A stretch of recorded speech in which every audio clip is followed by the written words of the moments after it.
네, 지금 우리 사회를 가장 뜨겁게 하고 있는 사건이 있습니다. 온라인 앱으로 만난 또래 여성을요 잔인하게 살해하고 시신을 유기한 바로 정유정 사건입니다. 경찰의 수사가 계속될수록 계속 이해할 수 없는 내용들 쏟아지고 있습니다. 이번 사건 백기종 전 수서경찰서 강력팀장과 알아보겠습니다.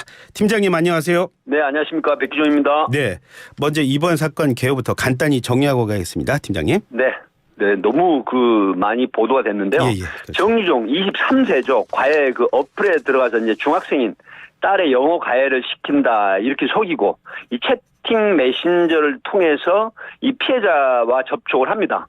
예. 그래서 피해자와 대화 중에 주거지 위치를 알아낸 다음에 중학생 교복으로 위장을 하죠. 예. 그리고 이제 지난달 26일 오후 5시 40분경 부산 금정구에 위치한 영어 과외 레슨을 하는 20대 여성에게 찾아갑니다.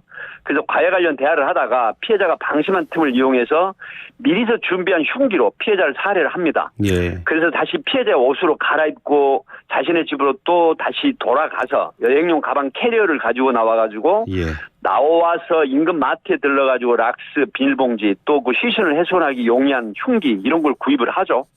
그래가지고 피해자 주거지에 다시 들어가서 시신을 훼손하고 이 시신 일부를 캐리어에 담아서 이제 범행 다음 날이죠. 예. 27일 그러니까 새벽 1시가 되기 전으로 나왔는데요. 새벽에 택시를 타고 와서 양산의 낙동강 인근 풀숲에 시신을 유기를 했는데 이 캐리어에 묻은 혈흔을 본 택시 기사가 신고를 해가지고 결국 범행 다음 날 오전 6시경 출동 경찰에 검거돼서 구속된 끔찍한 살인 및 사체 유기 사건입니다.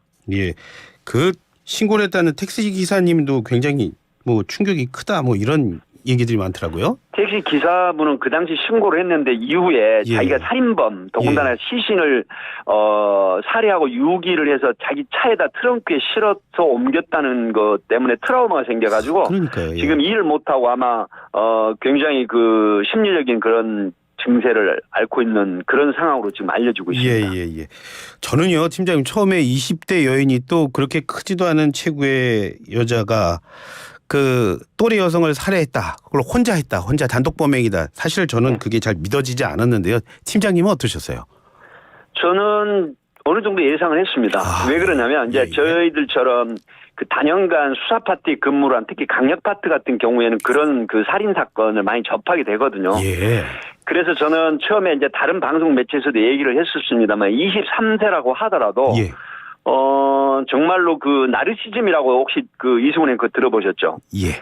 자기애가 굉장히 강한 사람들이 예. 일종의 은둔형 애토리 같은 이런 사람들이 뭘 요구를 하냐면 예. 심리적으로 카타르시즘이라고 카타르시스라는 얘기가 있지 않습니까? 예. 그런 어떤 돌파구 회소, 자기 어떤 심리적인 회소책 이런 거에 의해서 결국 살인 사건을 일으키기도 하거든요. 예. 그런데 문제는 지금 소시오패스가 아닌 다른 걸로 나왔잖아요. 예. 그래서 그런 부분들이 결국은 28점이라는 예. 이런 부분이 나왔는데 결국은 이런 걸 자기 심리를 통해서 해소하는 그런 방법으로 23세 된 여성이지만 결국 살인사건의 주범이 될 수도 있다. 저 처음에 그렇게 생각을 했습니다. 예. 그러니까는 범행 당시에 그러니까 갑자기 당하거나 이랬을 경우에는 방어를 하고 힘들거나 이랬을 경우에는 여성 혼자서도 그런 범행을 저지를 수 있다. 이게 경험적인 판단이셨나 보네요. 그렇습니다. 이번 같은 경우도 또래라고 알려져 있지 않습니까? 예. 그러니까 전혀 소위 말하면 과외 어플에서 이제 서로 메신저를 통한 대화를 했고 채팅을 통한 대화를 했기 때문에 더군다나 40대 엄마가 중학교 3학년 딸을 과외를 시키려고 한다라고 하는 부분에 있어서 이걸 의심을 안 하거든요. 보통 과외 어플에서는. 그렇기 때문에 실제로 중학교 3학년 중고 사이트에서 구입한 교복을 입고 찾아가서 안에서 이렇게 모니터링을 해도 어떻게 된 거예요? 굉장히 중학생 3학년으로 보일 수도 있거든요. 그러니까 문을 열어줬는데 방심한 틈을 이용해서 대화하는 척하다가 흉기로 선제 공격을 해가지고 결국 살해를 해버린 거죠. 팀장님이 이번 사건 전반적으로 들여다보셨겠지만 계획적인 범죄인 거죠, 그렇죠? 이건 100% 계획적입니다. 정유정이 철저하게 계획을 했다라고 하는데 이 경찰 수사에서는 3개월 전부터 나온 계획이다라고 하는 건 바로 이제 여러 가지가 있죠. 소위 말하면 가해 어플에서 이제 중학생 딸을 둔 학부형이라고 속였는데 그 전에 이 소위 그 범죄 시리물, 그다음에 도서관에서 이제 그 범죄 서적, 그다음에 또 하나는 뭐냐면요, 정유정 휴대폰에서 그 포렌식 결과 그 살인 사건 시신 없는 살인, 사람을 죽이는 방법 이런 걸 검색을 했다 하는 게 나왔거든요. 그리고 이제 그 부모 학부형이라고 위장을 하고 대화를 통해서 피해자의 위치를 알아냅니다. 그렇게 돼서 교복으로 갈아입고 의심하지 않기 위해서 미수 흉기 소지하고 그래서 이제 방심한 틈을 타서 피해자를 살해한 지극히 계획적이면서도 완전 범죄를 획책한 그런 범행입니다. 팀장님, 근데 계속 좀 말이 바뀌긴 합니다만 현재까지 경찰이 확인한 정유정의 범행 동기는 지금까지 어떻게 정리할 수 있을까요? 정유정의 범행 동기는 딱 있습니다. 정유정이 그 수사 과정에서 나는 사람을 죽이고 싶었다라고 이렇게 진술을 했지 않습니까? 그 범행 동기는 정유정이 진술한 대로 사람을 살해하겠다고 마음으로 결의를 한 겁니다. 그래서 계획하고 준비를 한 거죠. 그다음에 이제 타겟 대상자를 물색한 다음에 실제로 실행을 한 것인데 범행 동기가 딱 떨어져요. 사람을 죽이고 싶은 마음을 살인의 실행을 통해서 해소한 것이죠. 그러니까 범행 후에 집으로 가서 캐리어를 가지러 갈 때 이 CCTV에 포착된 모습을 보셨죠? 이종훈 앵커도. 봤습니다. 마치 전쟁터에서 개선 장군 같은 형태로 빠른 걸음걸이를 하죠. 뭔가를 이뤄낸 성취감. 이런 모습이 보이는데 정유정의 범행 동기는 단적으로 말씀드리면 살인하고 싶은 충동을 해소한 것이다. 이렇게 봐도 무방합니다. 그 말씀하셔서 그런데 그 조금 전에도 잠깐 언급해 주셨지만은 그 사이코패스 지수가 지금 상당히 높았다 그런 거 아닙니까? 그런데 사이코패스, 그런데 팀장님, 그렇다고 해서 그러면 그 말은 곧 범죄 가능성이 높은 사람들은 결국 강력 사건을 저지른다, 그런 말이 되는 겁니까? 그렇지 않은 사람들도 또 많은 겁니까? 어떻습니까? 그렇지 않습니다. 그러니까 이제 그 우리가 보통 그 범행을 저지르고 교도소에 가면 사이코패스로 분류되는 경우가 약 40% 가까이 된다고 합니다. 그런데 일반적으로 우리가 보통 그 회사를 치면은 뭐 이게 상무나 뭐 이사나 굉장한 고위직에 올라가는 임원급 있잖아요. 이런 분들도 평균 17%가량이 나온다고 합니다. 그 사이코패스 소지가. 그런데 왜 그 강력범죄를 저지르지 않느냐면 자기가 위치한 그런 부분들에 대해서 인식을 하고 있고 그다음에 가족관계라든가 사회관계 이런 부분들이 이제 그 후천적으로 범죄 실행을 하지 못하게 하는 제어장치가 된다라는 거죠. 근데 그런 제어장치가 없으면 사이코패스 기질이 있는 사람은 상대방의 공감이나 슬픔이나 이런 아픔을 공감하지 못하기 때문에 자기 자신이 목적한 걸 그대로 이행을 하고 실행을 해버리는 자기만을 생각하는 거죠. 아까 제가 말씀드린 그 나르시시즘이라는 자기애가 굉장히 강한데 목적을 정해놓고 상대방의 아픔, 공감 능력이 없는 그런 행위를 하는 것이죠. 그 얘기는 잠깐 이제 좀 잠시 후에 좀 한 번 더 알아보고요. 그거보다도 간단히 요거부터 정리하고 가겠습니다. 이 사건 나자마자 그 가외 앱, 그러니까 이른바 비대면 중개 앱, 뭐 위험하다 이런 얘기들이 좀 많이 나오더라고요. 팀장님이 보시기에도 뭔가 이게 그런 비대면 앱에서 걸러져야 할 것들이 있다, 그렇게 보셨습니까? 그렇습니다. 이 과외 앱이 지금 제가 알아보면 과외 교사가 40만 명, 무려 학부모 회원이 120만 명 정도 가입이 돼 있습니다. 지금 최근에 그 공포증 여자 대학가에서 그 과외에 올려놓은 그 학생들이 공포증이 확산되고 있다. 그러니까요. 이제 이런 건데 보면은 일정하게 그 학생들이 올리는 커뮤니티에 올라온 글을 보면 알 수가 있어요.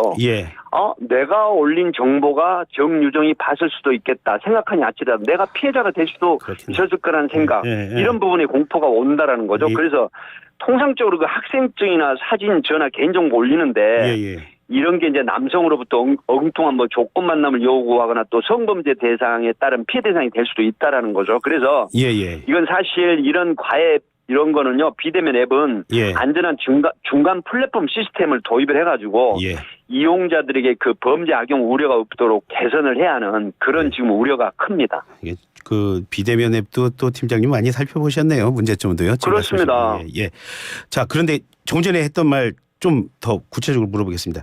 말씀하셨어요. 자, CCTV에서 그렇게 당당하던 정유정이요, 신상 공개하자마자 카메라 앞에서는 큰 모자로 얼굴 푹 가렸더라고요. 왜 그랬을까요? 그렇습니다. 이게 이제 머그샷의 문제점이라고 하는데요. 아까 제가 여러 차례 말씀드린 바로 나르시시즘입니다. 자기애는 굉장히 강한, 그러니까 소위 말하면 그 강력범죄를 저지르는 그런 사이코패스 기질이 있음에도 불구하고 상대방 공감을 못한다고 했죠. 그런데 자기애는 굉장히 강한 겁니다. 그렇기 때문에 결국 얼굴을 들이밀지 않고 숨기고 싶은 그런 욕망이 있는 거죠.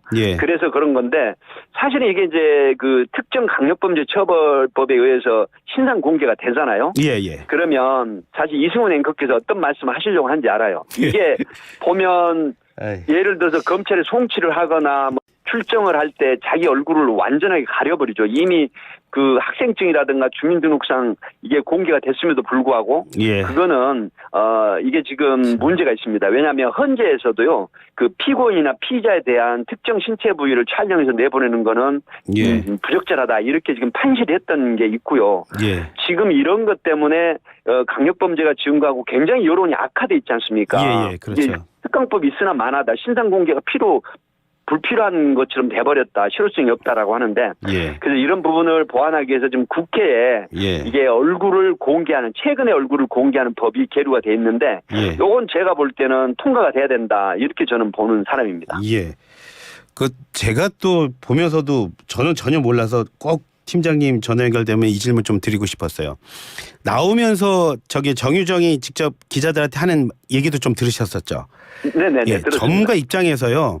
정유정이 하는 말, 행동 보면서 그러니까 정유정이 보니까는 자기가 필요한 것만 답한다. 난 저는 이런 생각이 들었는데 보면서 혹시 특이점 같은 거 찾으신 거 있으십니까? 말과 행동에서요? 그러니까요. 제가 보면은 굉장히 3개월 전부터 그 끔찍한 살인 계획을 했잖아요. 그럼 일반적으로 우리가 보면은 굉장히 썸뜩하거든요. 그럼에도 불구하고 자기 자신은 굉장히 아끼는 그 형태가 나온 거죠. 그러니까 누가 봐도 저런 사람이 어떻게 강력 살인 사건의 그 주범이 돼? 이런 생각을 하는 건데 자기 자신에 대해서는 한없는 애정을 부으면서 그다음에 사이코패스 기질이 그대로 나온 거예요. 상대방에 대해서는 아픔이나 공감 능력이 없는 거죠. 그렇기 때문에 얼굴을 공개하는 부분들에 대해서도 숨기려고 하는 부분들 그리고 자기가 하고 싶은 얘기 소위 자기 방어를 굉장히 강하게 하는 거죠. 이런 부분들이 결국은 굉장히 이기적인 그런 사이코패스형이다. 이렇게 볼 수가 있겠습니다. 나오면서 유족들에게 미안하다 그런 말도 하는 것 같은데 그거는 뭐 진정성 없다 이렇게 계산된 거죠. 왜 그러냐면 이 범죄 시리물이라든가 아니면 완전 범죄를 깼다고 저는 보거든요. 그래서 이제 그 도서관에서 범죄 관련 물을 이렇게 그 갖다가 봤다라고 하는 부분은 본인은 나름대로 완전 범죄를 깨하고 자기가 어떤 이루고자 하는 범죄를 반드시 성공할 것이다 이렇게 생각을 했는데 이게 이제 전략적으로 검거가 됐잖아요. 그러면 전략적인 대응을 하는 것이죠. 나름대로 범죄 그 지능은 굉장히 발달되어 있는 상태이기 때문에 그러기 때문에 자기 방어를 하는 그런 형태이죠. 시간이 지나면서 지금 정유정의 생활에 대해서도 여러 가지 얘기들이 나오는데 잠깐 언급하셨지만 학교 생활에서 이른바 은둔형 외톨이였다 이런 게 주변 사람들이 많이던데 이런 성향 역시도 이번 범죄에 영향을 미쳤을까요? 반드시 있습니다. 그래서 사회 그 소위 말하는 공동체 사회가 굉장히 중요하다고 하는 부분은 예를 들어 은둔형 외톨이는 사회에 대한 증오라든가 그다음에 열등심 이런 게 굉장히 많거든요. 제가 많은 수사 경험칙에서 조사 대상자들 보면 그런 경우가 많은데요. 결국은 본인의 그 환경이라든가 자기 자신을 비판하는 게 아니라 사회 그다음에 그 밖의 생활 이런 부분들이 결국 나를 이렇게 만들어서 사회에 대한 응징, 보복 이런 심리가 굉장히 커져갑니다. 그래서 은둔형 외톨이가 위험하다고 하는 부분은 결국 자포자기 형태의 범행을 할 수가 있는데 그게 어떻게 되냐? 상대방한테 큰 피해를 주면서 결국 커다란 범행의 동기나 실행을 하게 되거든요. 그러니까 이런 부분들인데 역시 보면 회의 사례도 그렇지만 은둔형 외톨이 같은 부분은 범죄를 저지를 가능성이 굉장히 높다라고 하는 측면이 있기 때문에 사회 안전망에 있어서 이런 필터링이 돼야 되는 요소가 된다. 그래서 이번 사건이 그런 교훈을 주지 않을까 하는 생각을 해봤습니다. 오늘 말씀 고맙습니다, 팀장님. 네, 감사합니다. 지금까지 백기종 전 수서경찰서 강력팀장이었습니다. 이슈 앤피플 1부는 여기서 줄이고요. 저는 잠시 뒤에 2부로 돌아오겠습니다.